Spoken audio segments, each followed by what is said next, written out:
Before we fix the issue with JSON serialization, we need to look at our architecture first. These domain classes that we have created, like make and model, they are internals of our application. We refer to these as implementation detail. We don't want to expose the implementation details outside our application boundary because the implementation can change, and this would break any clients dependent upon our implementation. Instead, we need a separate layer of classes at our application boundary, and we refer to these classes as the public contract or the public interface of our application. And by interface, I'm not talking about C# interfaces. I'm talking about interfaces as a concept. Let me give you a metaphor. Think of a DVD player. A DVD player has a logic board with a bunch of transistors and ICs that we don't see. These are the implementation detail. What we see are the buttons on the front, and this is what we call the public contract or the public interface of a DVD player. Now here's the important thing.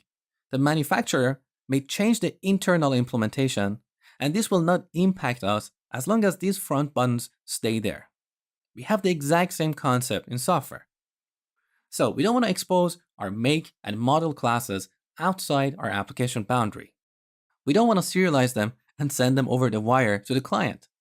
Instead, we need a different set of classes that look similar to our domain classes, but they can change and evolve independently. These classes will be at our application boundary, and our controllers are going to take them as the input and serialize them as their output.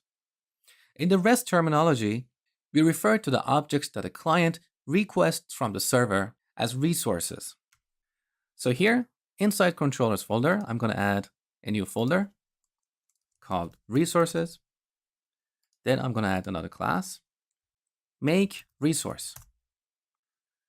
Now I'm going to go in the make class and simply copy all these properties and the constructor and paste it into our new class.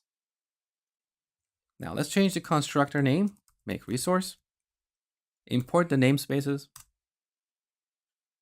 and remove data annotations. We don't need data annotations here yet. So far, this make resource looks exactly like our make class. Now the next step is the interesting part.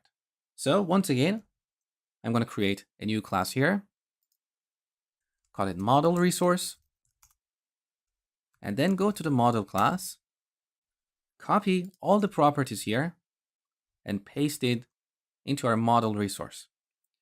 Now, starting from the top, I'm going to delete data annotations, and I'm also going to remove the inverse relationship to the make class.